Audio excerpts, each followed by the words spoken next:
வணக்கம் ஃப்ரெண்ட்ஸ். இது சூரியன் ஃபோன். உங்க சூரியகுமார். இப்போ தான் முறை நம்ம சேனல் பார்க்கணும். மறக்காம சப்ஸ்கிரைப் பண்ணிக்கோங்க. தொடர்ந்து நம்ம சேனல் ஃபாலோ பண்ணுங்க. மறக்காம பெல் ஐக்கனை கிளிக் பண்ணிக்கோங்க. அப்பதான் நான் போடக்கூடிய வீடியோஸ் நோட்டிஃபிகேஷன் வந்துட்டே இருக்கும்.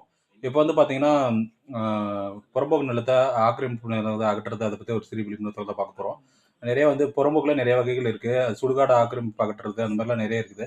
அதுக்கெல்லாம் வந்து அ யாருக்கு அதிகாரம் இருக்குன்னு பார்த்தீங்கன்னா, தாசில்தாருக்கும் அதிகாரம் இருக்கு, பிடிஓவுக்கும் அதிகாரம் இருக்கு. அதேபோல வந்து எந்த பிரச்சனைகளும் வராம இருக்கிறதுக்கு வந்து பார்த்தீங்கன்னா, அ சர்வேயர் இல்ல ஹெட் சர்வேயர் வந்து அளக்கும்போது வந்துட்டு, அ பிசி 2 பிசிய வந்து கூட கூட்டிட்டு போனீங்கன்னா, ரொம்ப ஹெல்ப்ஃபுல்லா இருக்கும். எந்த பிரச்சனையும் வராது. சுமூகமா வந்து முடிச்சிடலாம்.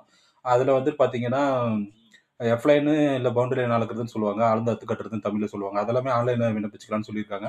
அ ஏன்னா வந்து பயனாளி வந்துட்டு வசதி பெறும் உரிமை சட்டத்த கூட யூஸ் பண்ணுவாங்க. அந்த அந்த மாரி சமயத்துல புறம்போக்குல இருக்க வகைகள பார்த்து ஆக்கிரமிப்பு அகற்றுவாங்க.